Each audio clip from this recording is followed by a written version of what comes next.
7 years ago, the Islamic State IS terror group rampaged through the northern Iraqi town of Sinjar, killing thousands of Yazidi men and forcing young women into sex slavery.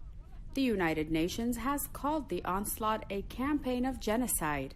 Lamia Haji Bashar was one of those girls captured by IS militants in 2014. She was 16 years old at the time. In 2016, she won the Sakharov Prize, which the European Parliament awards to people or groups that fight for human rights. 7 years have passed and our demands have not yet been met. Sinjar hasn't been rebuilt to allow people to return. People have been tired of living in tent camps. Many of our girls, women and children haven't been rescued from ISIS, and no ISIS member has been held accountable for their crimes.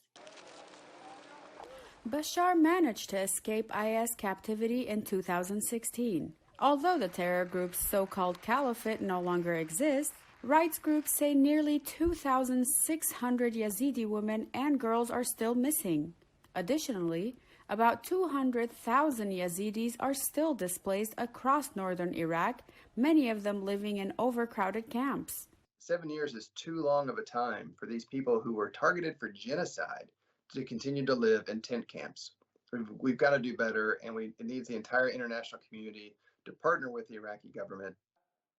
Iraqi parliament passed a law this year to compensate Yazidi female survivors, but many survivors say little has been done to address their concerns. Every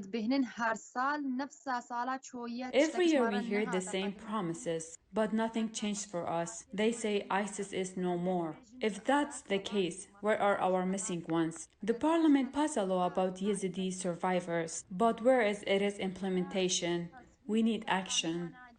Experts say holding the perpetrators accountable should be the first step. Within Iraq, the mechanism for a meaningful prosecution that tells to the Yazidi community, the other survivors of these atrocities, that we recognize what was done to you and to your community and are holding those individuals to account. I think that's an important element of this that's not yet been addressed. For now, however, the future remains uncertain for Yazidi survivors and their displaced community. For Dakhil Ilyas, this is Raveen Doski, VOA News, Washington.